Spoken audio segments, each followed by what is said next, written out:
Good afternoon सभी लोगों को जो लोग इस वीडियो को देख रहे हैं। जैसे कि आपको पता है क्लास 10 वाले सीरीज़ में हमने एक वीडियो केमिकल रिएक्शन 1 बनाया है और एक हमने मैथमेटिक्स में ट्रिग्नोमेट्री में फर्स्ट वीडियो बनाया है। आज हमारा केमिस्ट्री का वीडियो नंबर 2 है। जैसे कि आपने देखा होगा, अगर आपने देखा होगा केमिकल रिएक्शन वीडियो 1, तो उसमें आपने देखा होगा कि मैंने बेसिक से स्टार्ट किया था कि केमिकल रिएक्शन क्या होता है, केमिकल इक्वेशन क्या होता है और केमिकल रिएक्शन क्यों टेक प्लेस करता है, क्या क्या एग्जांपल्स हैं केमिकल इक्वेशंस रिएक्शंस के। केमिकल रिएक्शन को रिप्रेजेंट करने के लिए हमारे पास एक इक्वेशन है जिसको हम लोग केमिकल इक्वेशन कहते हैं। और हमने कुछ बॉन्डिंग के बारे में बात किया था। फिर हमने बात किया था कि किस तरह आपको पता चलेगा कि केमिकल रिएक्शन हो रहा है। एवोल्यूशन ऑफ गैस था, फॉर्मेशन ऑफ प्रेसिपिटेशन था, चेंज ऑफ कलर था, चेंज इन टेम्परेचर था और चेंज इन स्टेट था। इन पांचों के बारे में मैंने आपको बताया था और कुछ आइडिया मैंने आपको दिया था इसके बारे में। एक्सोथर्मिक एंड एंडोथर्मिक रिएक्शंस क्या होते हैं, कैसे हीट निकलता है, क्यों हीट निकलता है। फिर मैंने आपको बताया था कि जब हम लोग केमिकल रिएक्शन को पढ़ते हैं, जो सबसे इंपॉर्टेंट पहला पॉइंट जो आता है, जो पहला टॉपिक आता है इंपॉर्टेंट जो है, वो है बैलेंसिंग ऑफ इक्वेशन। आपके एग्जाम में 1 नंबर या 2 नंबर के लिए एक क्वेश्चन आ जाता है कि balance the following given chemical equation. जैसे कि मैंने यहाँ लिखा है balance the following chemical equation. तो मैंने आपको कुछ 1-2 क्वेश्चंस कराए थे इजी वाले। आज मैंने आप जैसे देख पा रहे हो कि 3 क्वेश्चन मैंने लिखा है। ये तीनों क्वेश्चन एनसीईआरटी बुक के हैं। एनसीईआरटी के जो चैप्टर एंड एक्सरसाइजेस होते हैं वहां के क्वेश्चन है ये तीनों मैंने वहीं से उठाया है। और आज हम लोग डिस्कस करेंगे कि कैसे अच्छे इक्वेशंस को बैलेंस किया जाता है। और बैलेंसिंग करने के लिए आपको जैसे कि पता होगा हमारे पास एक प्रोसेस है जिसको कहा जाता है हीट एंड ट्रायल मेथड। इस हीट एंड ट्रायल मेथड से ही हम लोग अपने केमिकल इक्वेशंस को बैलेंस करेंगे। बैलेंस करना क्यों जरूरी होता है, मैंने आपको बताया था कंजर्वेशन ऑफ मास, ताकि लेफ्ट हैंड साइड और राइट हैंड साइड रिएक्टेंट में, ये वाला रिएक्टेंट कहलाता है और ये वाला प्रोडक्ट कहलाता है। तो रिएक्टेंट में आपके पास जितने एलिमेंट्स हों, जितने आपके पास, जैसे कि मान लीजिए यहाँ हाइड्रोजन 1 है, तो यहाँ भी अगर 2 हाइड्रोजन है तो आपको यहाँ 2 हाइड्रोजन करना पड़ेगा, ताकि लेफ्ट हैंड साइड और राइट हैंड साइड रिएक्टेंट और प्रोडक्ट में बराबर का हाइड्रोजन प्रेजेंट हो। इसी को कहा जाता है conservation of mass. Mass destroy ना हो, ऐसा ना हो कि लेफ्ट हैंड साइड में ज्यादा मास हो गया, राइट हैंड साइड में मास कम गया, नहीं, ऐसा नहीं हो सकता है। तो बैलेंसिंग करने का सबसे बड़ा रीजन है ताकि हम लोग कंजर्वेशन ऑफ मास को वायलेट ना करें। अब जैसे कि आप देख पा रहे हैं यहाँ 3 इक्वेशन है, हम लोग तीनों को सॉल्व करेंगे अभी। जैसे कि पहला वाला देखिए, पहले वाले में आपको दिखाई दे रहा होगा कि लेफ्ट हैंड साइड में क्या है। मैंने क्या बताया था कि सबसे पहले हाइड्रोजन और ऑक्सीजन को छोड़ के बाकी सारे एटम्स को आप बैलेंस कर लीजिए। तो आपको दिखाई दे रहा होगा कि यहां कैल्शियम 1 है, यहां भी कैल्शियम 1 है, कोई दिक्कत नहीं है। यहां नाइट्रोजन 1 है, यहां नाइट्रोजन NO3 नाइट्रेट पे 2 लगा हुआ है, तो नाइट्रोजन कितने हो गए 2, तो हम यहां लिख देंगे 2। समझिए इसको फिर से, यहां कैल्शियम 1 है, यहां भी कैल्शियम 1 है, नाइट्रोजन यहां 1 है, नाइट्रोजन यहां 2 है, क्योंकि एक नाइट्रोजन यहां है 1 × 2 2, तो यहां 2 नाइट्रोजन के लिए हमें 2 लिखना पड़ेगा। अब आ जाते हैं हम लोग बैलेंस करने हाइड्रोजन को। यहां हाइड्रोजन कितना हो गया 2 2 4, 2 2 4, यहां कितना है 2, तो यहां 2 लिख दीजिए। तो आपका हाइड्रोजन भी बैलेंस हो गया। अब बचता कौन है ऑक्सीजन। ऑक्सीजन यहां कितना है 3 और कोएफिशिएंट 2, 2 3 जा 6, ऑक्सीजन 1 बाहर 2 2, यहां 6 और यहां 2, टोटल हो गए 8, 3 2 3 2 जा 6 2 8।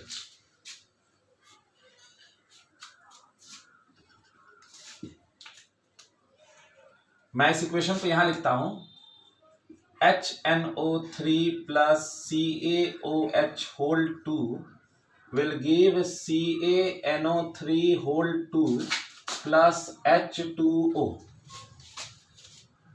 Nitric acid, calcium hydroxide, OH का मतलब हाइड्रोक्साइड होता है, कैल्शियम का वैलेंसी 2 होता है इसीलिए 2 लगा हुआ है। कैल्शियम नाइट्रेट प्लस वाटर, चारों का नाम। कितना है यहां पर नाइट्रोजन है कैल्शियम है एक, कैल्शियम है एक, ये 2 इसके लिए लगा हुआ है, ये 2 इसके लिए लगा हुआ है। तो यहां कैल्शियम है, कैल्शियम एक, नाइट्रोजन एक, नाइट्रोजन 2, तो यहां 2 लगा देंगे, क्योंकि हम लोग चेंजेस कोएफिशिएंट में कर सकते हैं, यहां नहीं लगा सकते, कंपाउंड का फॉर्मूला बदल जाएगा, यहां नहीं लगाना है, कोएफिशिएंट में लगाना है। बैलेंस करते वक्त हमेशा याद रखिएगा कि कोएफिशिएंट में ही लिखना है आपको।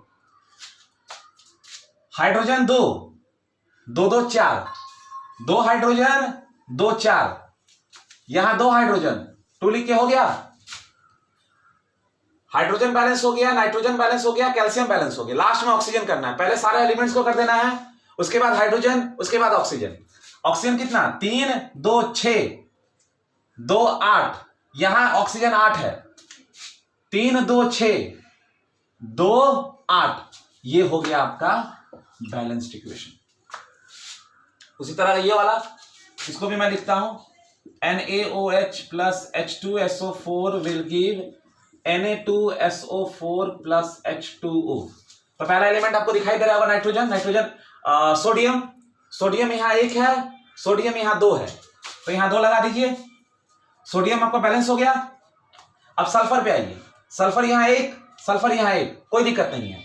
अब आइए हाइड्रोजन पे, 2 हाइड्रोजन 2 हाइड्रोजन, 2 2 4, और यहां कितना है 2, तो यहां 2 लगा दीजिए, 2 हाइड्रोजन और 2 हाइड्रोजन, 2 2 4, यहां 2 हाइड्रोजन था, तो 2 2 4 हो गया।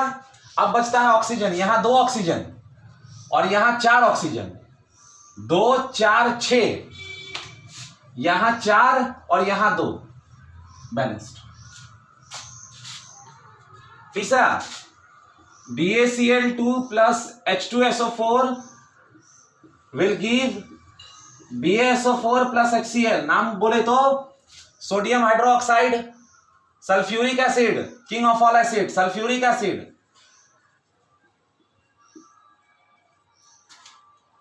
Sodium sulphate water, barium chloride, sulphuric acid, barium sulphate, hydrochloric acid, barium 1 barium 1 balance है, सल्फर 1 सल्फर 1 बैलेंस है, क्लोरीन 2 क्लोरीन 1,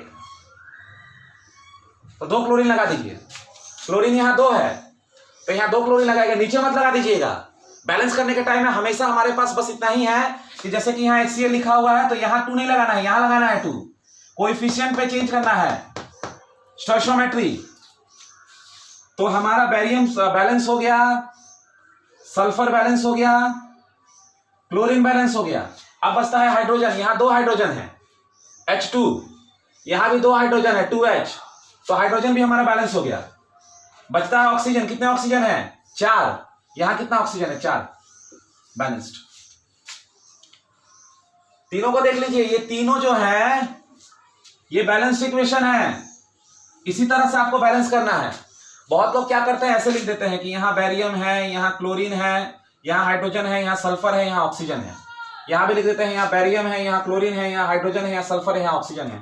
यहां बैरियम कितना है 1, क्लोरीन है 2, हाइड्रोजन है 2, सल्फर है 1, ऑक्सीजन है 4। यहां बैरियम है 1, क्लोरीन है 1, हाइड्रोजन है 1, सल्फर है 1, ऑक्सीजन है 4। इस तरह से देखते हैं, बैरियम यहाँ 1 है, बैरियम यहाँ 1 है, बैलेंस करने की जरूरत नहीं है। क्लोरीन 2 है, क्लोरीन 1 है, तो क्लोरीन को बैलेंस करने के लिए हमने क्या किया, 2 लगा दिया यहाँ, तो ये भी 2 हो गया। हाइड्रोजन यहाँ 2 था, यहाँ हाइड्रोजन 1 था, यहाँ 2 लगा देंगे, 2 लगा दिया, तो ये भी 2 हो गया। इस तरह से अलग अलग एलिमेंट्स लिख के भी किया जाता है, मगर इतना आप कब तक करते रहोगे बैलेंस करने के लिए, इसलिए सीधा यूज करो। रूल क्या है,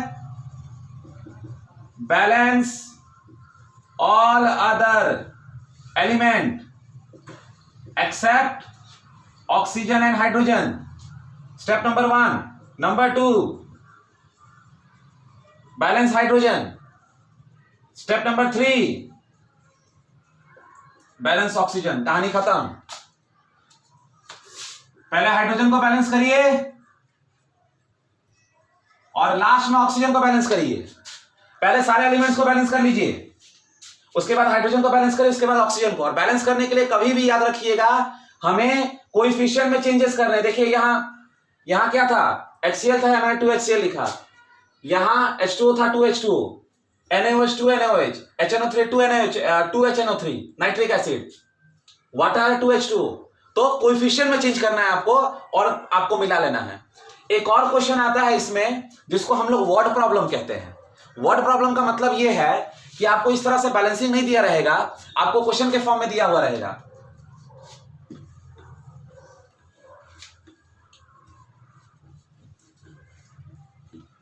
जैसे मैं एक क्वेश्चन लिख देता हूं यहां पर, question number 4, calcium hydroxide plus carbon dioxide will give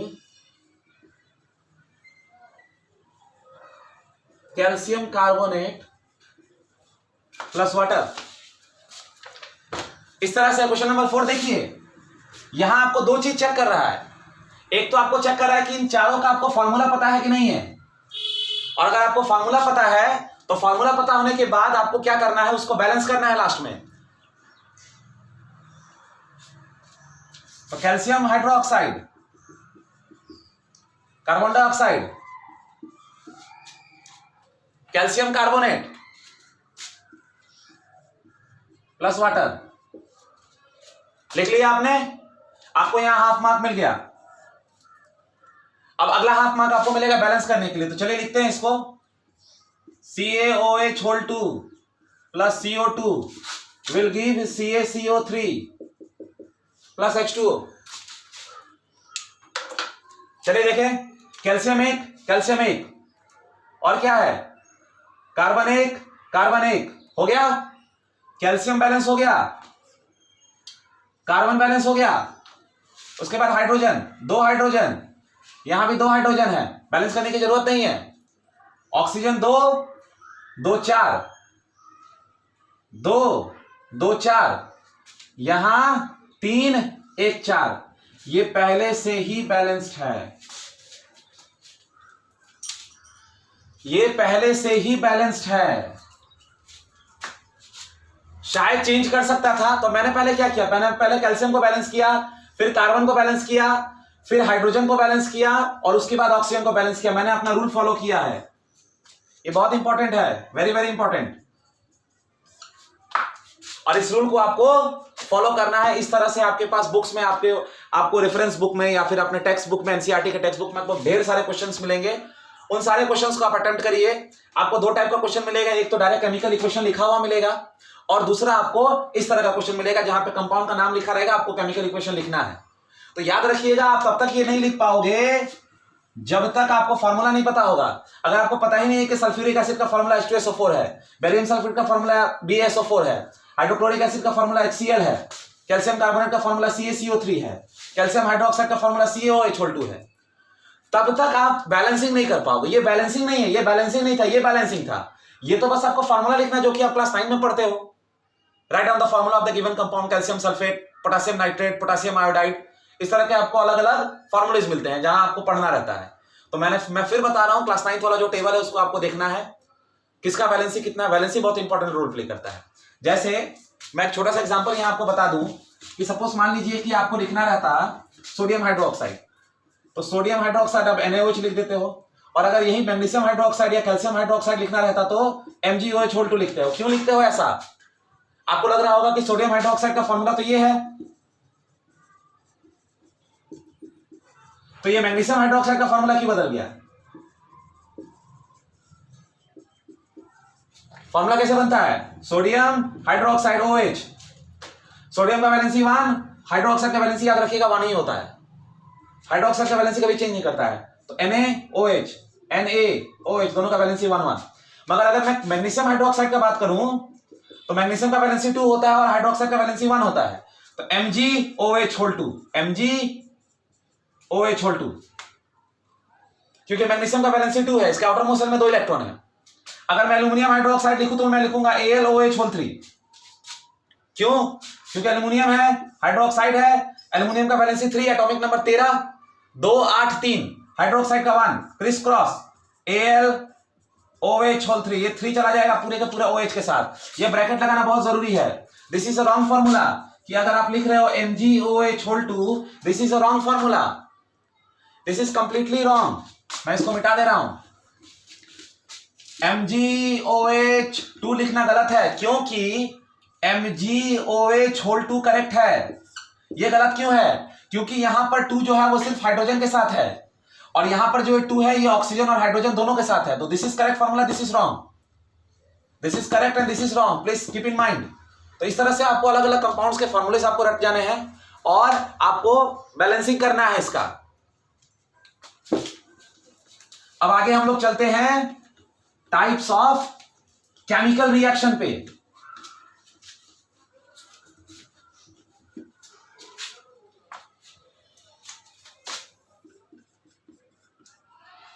types of chemical reaction. अगर आपको बैलेंसिंग में कहीं भी प्रॉब्लम होगा, तो आप मुझे कमेंट सेक्शन में वो क्वेश्चन लिख के भेज सकते हैं, मैं आपको वो सॉल्व कर दूंगा।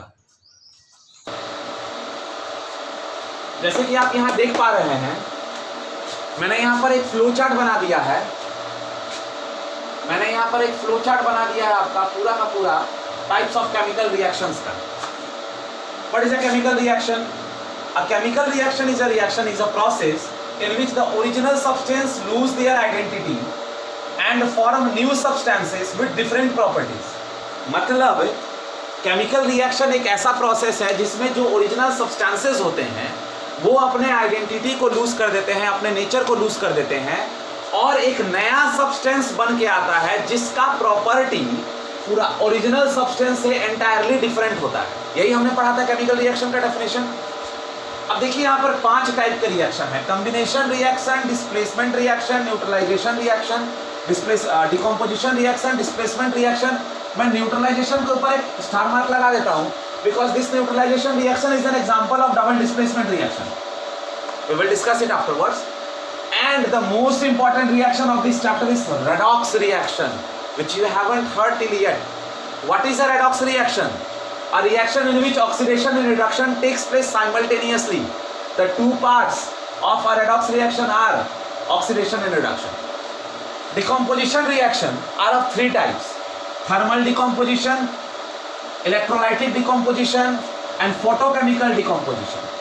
And this displacement reaction are of 2 types: single displacement reaction and double displacement reaction. So this is number 1, this is number 2, this is number 3, and this is your number 4. Apart from neutralization reaction, there are also types of reaction which are called exothermic and endothermic reaction, which will be covered up here only.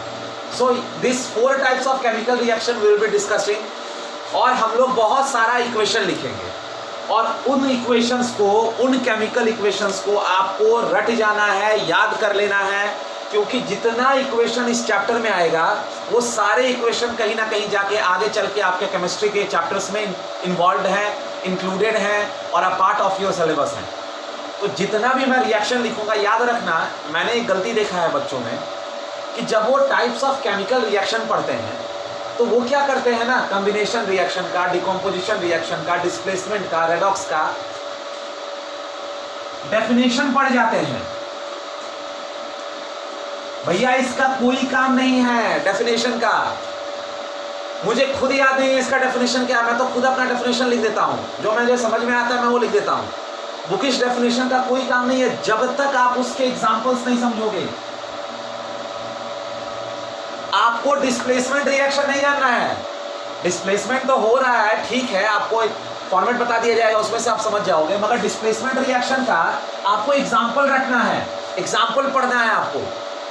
आपके दिमाग में चलते रहना चाहिए कि 4-5 example displacement reaction के, 4-5 example decomposition reaction के।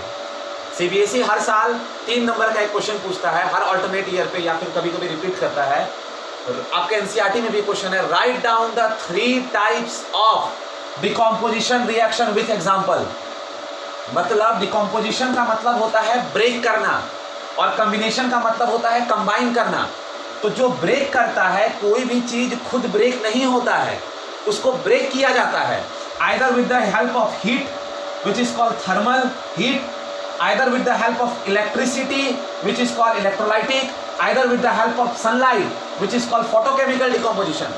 समझिए डिकम्पोजिशन रिएक्शन में क्या होता है, A gives B plus C,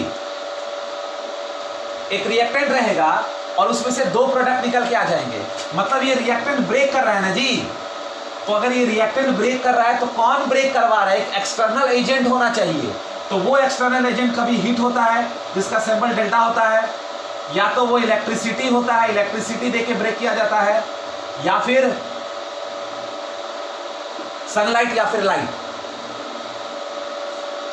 या ये तीनों चीजें यूज की जाती है यहां पर, तब जाके ए ब्रेक करता है बी और सी। और कॉम्बिनेशन में क्या होता है, ए प्लस बी गिव सी, ए और बी कंबाइन कर जाते हैं और आपको सी मिल जाता है, और यहां पर ए ब्रेक करके बी और सी देता है।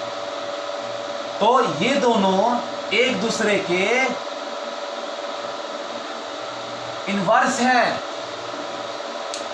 आपके एग्जाम में क्वेश्चन भी आता है कि why combination reaction and decomposition reaction are reciprocal or inverse of each other.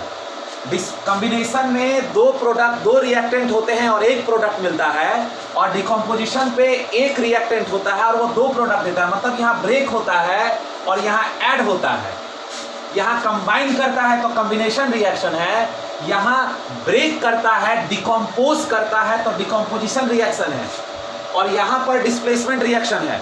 जैसे कि मान लीजिए आपके पास ए है और बी सी है, ये ए क्या करेगा, बी के पास चला जाएगा या फिर सी के पास चला जाएगा और बी अकेले रह जाएगा।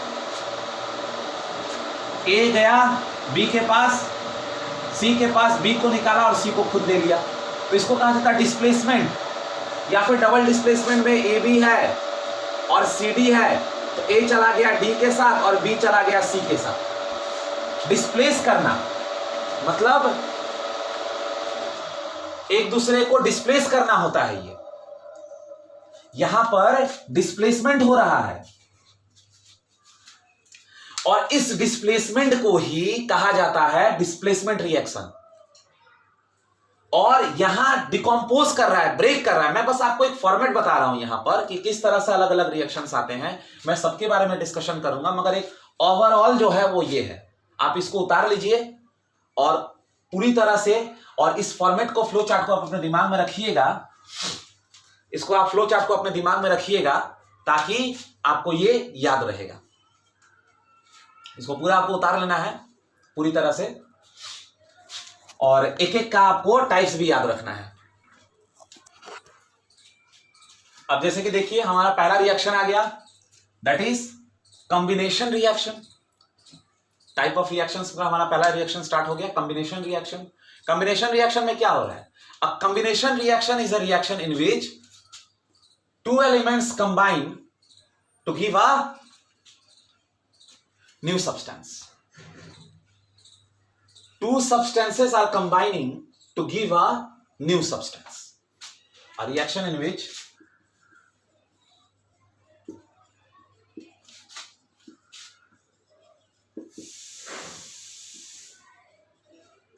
two substances combine to give a new substance is called combination reaction.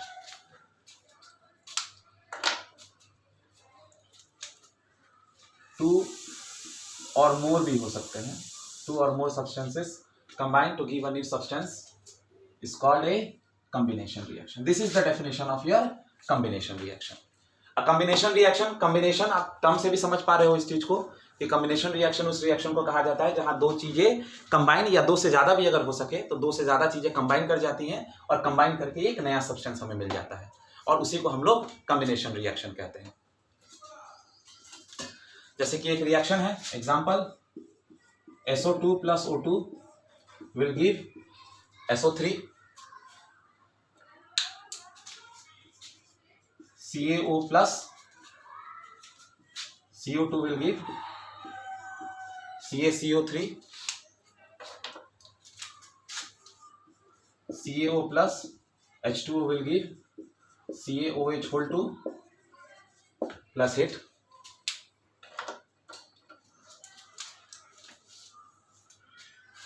यहां आप देख पा रहे हो कि ये रिएक्शन एक्सोथर्मिक रिएक्शन है। एक्सोथर्मिक रिएक्शन के साथ साथ ये आपका कॉम्बिनेशन रिएक्शन। देखो यहां sulphur dioxide plus oxygen is giving sulphur trioxide, calcium oxide plus carbon dioxide is giving calcium carbonate, calcium oxide plus water is giving calcium hydroxide plus heat.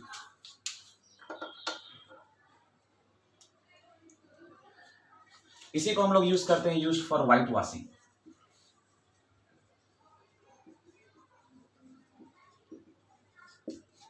इन तीनों reaction को आप लिख लीजिए। यहां अगर आपको बैलेंस करने का मन है तो आप बैलेंस कर सकते हैं। जैसे कि यहाँ एक सल्फर है, एक सल्फर है, यहाँ 2 2 4 है, तो यहाँ 2 है, तो यहाँ 2 लगा दीजिए तो 6 हो गया, और यहाँ 2 लगा दीजिए।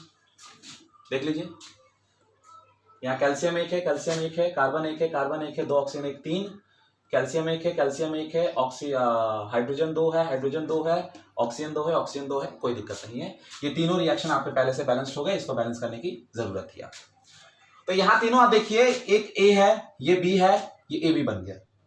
अब जो आपका सल्फर डाइऑक्साइड है वो एंटायरली डिफरेंट होगा सल्फर ट्राइऑक्साइड से। यहाँ कैल्शियम ऑक्साइड है ए, कार्बन डाइऑक्साइड है बी, ए बी मिलके ए बी दे दिया। मतलब ये एक रिएक्टेंट था, ये एक रिएक्टेंट था, कंबाइन करके प्रोडक्ट दे दिया। तो ये दोनों रिएक्टेंट है, ये प्रोडक्ट है, ये दोनों कंबाइन करके ये बनाया, इसीलिए इसको कॉम्बिनेशन रिएक्शन कहा जाता है। Calcium oxide plus water is giving calcium hydroxide plus heat. Calcium hydroxide के बारे में हम लोग बहुत ज्यादा पढ़ेंगे, डिस्कस करेंगे। ये स्लरी की तरह यूज होता है, इसको व्हाइट वॉशिंग में यूज किया जाता है। उसके बाद इसमें एक छोटा सा टॉपिक आ जाता है,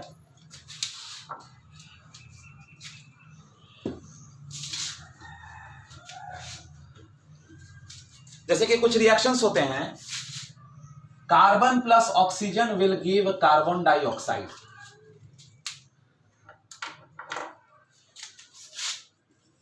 मैग्नीशियम प्लस ऑक्सीजन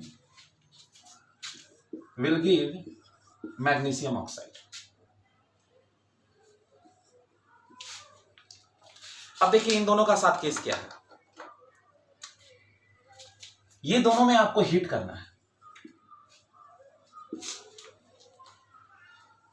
मतलब आपको इन दोनों को बर्न करना है। हीट टर्म से बढ़िया रहेगा कि आप यहां पर लिख लीजिए कि ये दोनों को बर्न करना है। और आपको पता है कि अगर किसी चीज को बर्न किया जाता है तो उस चीज को हम लोग कंबशन भी कहते हैं। तो कुछ कुछ कंबशन रिएक्शंस को भी हम लोग क्या कहेंगे, कॉम्बिनेशन रिएक्शन कहेंगे। उसके बाद एक और नोट आपको लिखना है कि कभी कभी क्या होता है कि H2 plus Cl2 in the presence of sunlight will give HCl, या तो N2 plus H2 will give 2NH3। In reactions को कहा जाता है सिंथेसिस रिएक्शन।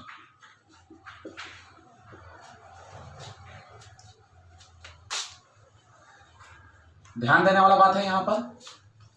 देखिए ये सारे एग्जाम्पल्स हैं, ये सारे एग्जाम्पल्स हैं of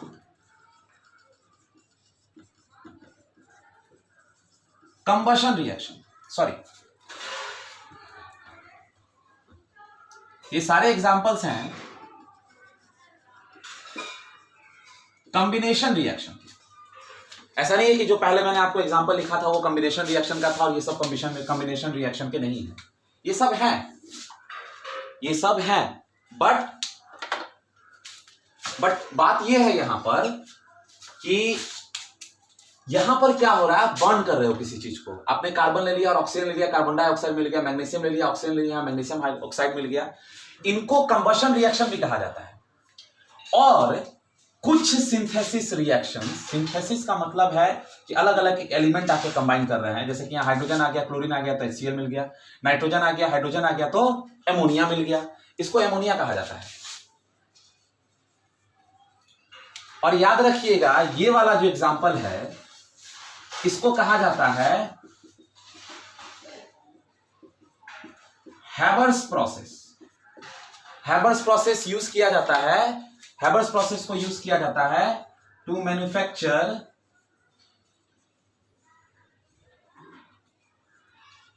ammonia on large scale.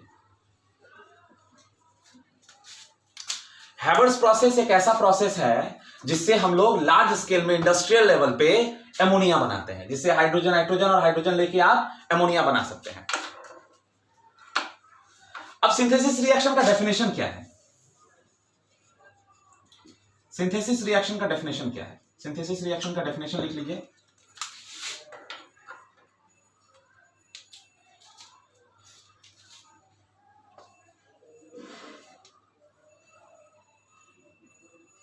The combination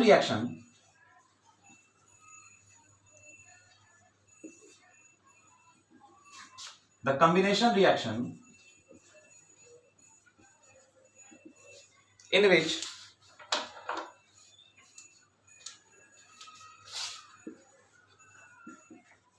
a compound is formed from its constituent elements. The combination reaction in which a compound is formed from its constituent elements. देखिए यहां देखिए, यहां पर जो एलिमेंट का जो एलिमेंट हम लोग यूज कर रहे हैं, जैसे कि ये हाइड्रोजन हो गया, ये क्लोरीन हो गया, ये नाइट्रोजन हो गया, ये हाइड्रोजन हो गया, तो ये सब एक कंस्टिट्यूएंट एलिमेंट्स हैं, एक एक एलिमेंट्स हैं। अगर आप किसी कॉम्बिनेशन रिएक्शन में आप कंस्टिट्यूएंट एलिमेंट्स को मिला के एक कंपाउंड बना रहे हैं तो उस कॉम्बिनेशन रिएक्शन को सिंथेसिस रिएक्शन कहा जाएगा। जिस रिएक्शन में आप इंडिविजुअली अलग अलग एलिमेंट्स को, कंस्टिट्यूएंट एलिमेंट्स को यूज करके एक कंपाउंड का फॉर्मेशन करते हैं तो उसको एक सिंथेसिस रिएक्शन कहा जाता है। यहां एक बात बहुत इंपॉर्टेंट है जिसको मैं नोट में डालना चाहूंगा, आप भी इसको नोट में डाल लीजिए, नोट में इसको लिख लीजिएगा। All synthesis reaction are combination reaction, but all combination reaction are not synthesis reaction। बहुत इंपॉर्टेंट है ये, बहुत इंपॉर्टेंट है, इट्स वेरी इंपॉर्टेंट पॉइंट। जितने भी सिंथेसिस रिएक्शन है वो सारे कॉम्बिनेशन रिएक्शन होते हैं। देखो ना, डेफिनेशन में ही मौजूद है, मगर सारे कॉम्बिनेशन रिएक्शन सिंथेसिस रिएक्शन नहीं होते हैं। अरे कॉम्बिनेशन रिएक्शन तो हमने ये भी पढ़ा ना कि SO2 plus O2 will give SO3, पढ़ा ना। Calcium oxide plus CO2 will give calcium carbonate. ये दोनों थोड़ी सिंथेसिस रिएक्शन है, ये दोनों आपके सिंथेसिस रिएक्शन नहीं है, ये दोनों आपके सिंथेसिस रिएक्शन नहीं है। आपके सिंथेसिस रिएक्शन तभी होंगे जब रिएक्टेंट में इंडिविजुअल कंस्टिट्यूएंट एलिमेंट आ जाएगा। तो ये एलिमेंट थोड़ी है, ये एलिमेंट थोड़ी है, ये एलिमेंट थोड़ी है, एलिमेंट नहीं ना है ये सब। ये तो एक कंपाउंड है सल्फर और ऑक्सीजन का, ये तो एक कंपाउंड है कैल्शियम और ऑक्साइड का, ऑक्सीजन का, ये तो एक कंपाउंड है कार्बन और ऑक्सीजन का। तो ये सब सिंथेसिस रिएक्शन नहीं है, ये सब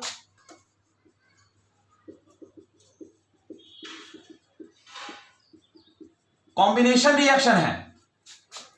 और जरूरी नहीं है कि सारा कॉम्बिनेशन रिएक्शन सिंथेसिस रिएक्शन हो। इस चीज को दिमाग में एकदम बैठा लेना है अच्छे से कि all the combination reaction are not synthesis reaction but all the synthesis reaction. जैसे कि इसको कहा जाता है सिंथेसिस ऑफ एमोनिया, इसको कहा जाता है सिंथेसिस ऑफ हाइड्रोक्लोरिक एसिड।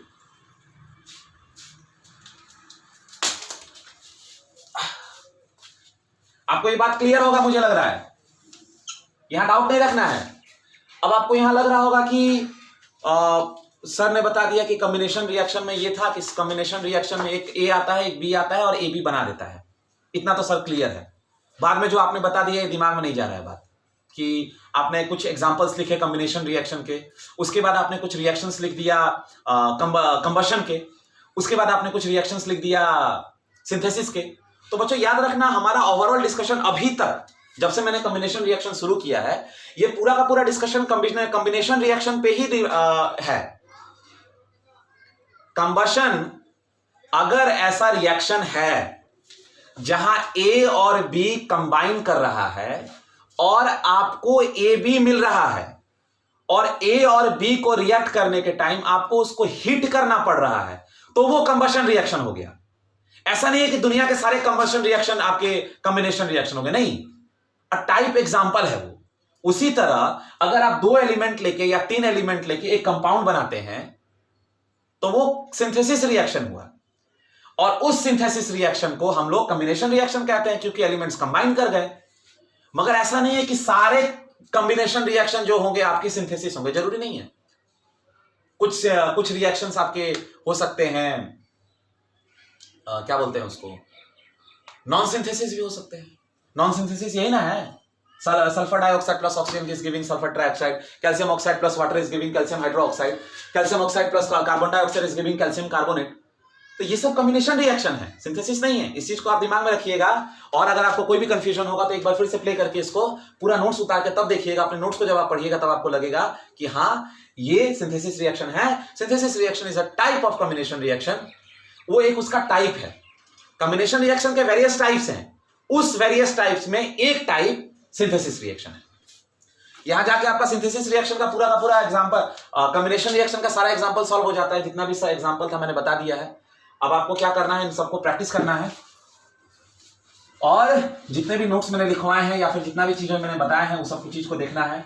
यहाँ पर एमोनिया वाला याद रखिएगा, एमोनिया वाला बहुत यूज में आता है, 11th-12th में भी आपका सिलेबस में एमोनिया है, ठीक है। अब दूसरा आता है decomposition reaction. Decomposition reaction, decomposition reaction में क्या होता है भाई? डिकॉम्पोजिशन रिएक्शन में क्या होता है? A substance is broken down, a reaction in which a substance is broken down into 2 or more simpler substances। यहां मैं नोट में लिख देता हूं,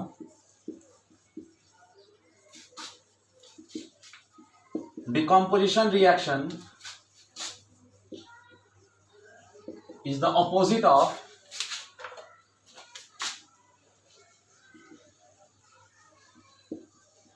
कॉम्बिनेशन रिएक्शन। दोनों ऑपोजिट है। कैसे? वहां 2 सिंपलर सब्सटेंसेस मिलकर एक बड़ा कंपाउंड बनाते थे, यहां पर एक बड़ा सब्सटेंस ब्रेक करके सिंपलर सब्सटेंसेस बनाता है।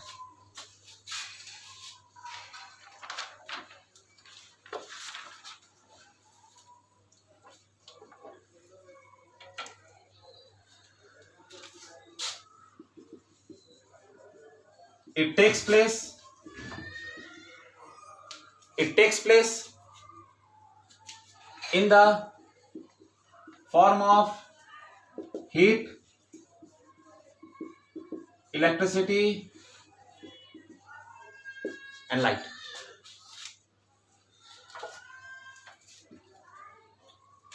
मतलब डिकॉम्पोजिशन रिएक्शन जो टेक प्लेस करेगा वो हीट के फॉर्म में, या तो in the form of heat के फॉर्म में करेगा या तो इलेक्ट्रिसिटी के फॉर्म में करेगा।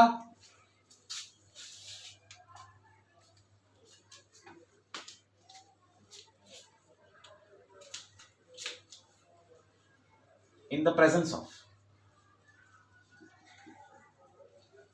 This is the correct word, it takes place in the presence of heat, electricity और लाइट। जैसे कि मैंने आपको बताया था टाइप्स ऑफ डिकॉम्पोजिशन रिएक्शन में, नंबर 1 था थर्मल, नंबर 2 था इलेक्ट्रोलाइटिक, और नंबर 3 था फोटोकेमिकल। तो थर्मल में आपको हीट देना पड़ेगा, इलेक्ट्रोलाइटिक में आपको इलेक्ट्रिसिटी देना पड़ेगा और फोटोकेमिकल में आपको लाइट देना पड़ेगा, क्योंकि ये ब्रेक नहीं करेगा ना यार, इसको ब्रेक करना है, इसको ब्रेक करके सिंपलर सब्सटेंस में कन्वर्ट करना है। तो ये ब्रेक तभी करेगा जब आप इसको आप वहां एक एक्सटर्नल एजेंट लगाइएगा। देखिए, दो चीजें कंबाइन कर सकती हैं, अगर आप दो चीजों को रख दो तो दोनों कंबाइन कर सकते हैं, अगर आप एक्सटर्नल एजेंट नहीं लगाते हो तो। मगर अगर किसी चीज को आपको तोड़ना है, ब्रेक करना है, तो आपको कहीं ना कहीं से आपको एक बाहरी एक फोर्स लगाना पड़ेगा, बाहरी एनर्जी आपको देनी पड़ेगी। तो वही energy in the form of heat, electricity and light है। इसके आपको एग्जांपल्स आपको एनसीईआरटी बुक में मिल जाएंगे। आप इसके एग्जांपल्स देख के आइएगा और इसके एग्जांपल्स लिख के लाइएगा। जब भी एग्जांपल लिखिएगा डिकम्पोजिशन रिएक्शन का, तो डिकम्पोजिशन रिएक्शन का एग्जांपल मत लिखिएगा, थर्मल डिकम्पोजिशन का एग्जांपल 2-3 लिख लीजिएगा, इलेक्ट्रोलाइटिक डिकम्पोजिशन का 2-3 एग्जांपल लिख लीजिएगा और फोटोकेमिकल का 2-3 एग्जांपल लिख लीजिएगा। और इससे आपका पूरा का पूरा डिकम्पोजिशन टॉपिक क्लियर हो जाएगा।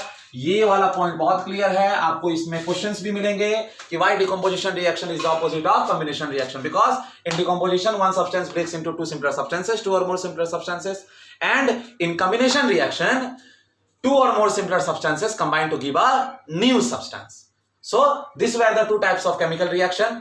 The third type will be discussed is very important, and that is displacement reaction, which we will be discussing in the next video. Thank you. पढ़ते रहिए और नोट्स बनाते रहिए, नोट्स बना के पढ़िएगा। ये सब जब देखिएगा, अगर आपको एक बार समझ में नहीं आएगा, दो बार ट्राई करिएगा समझने के लिए। कोई डाउट होगा तो कमेंट सेक्शन में लिखकर मुझे बताइएगा। Thank you.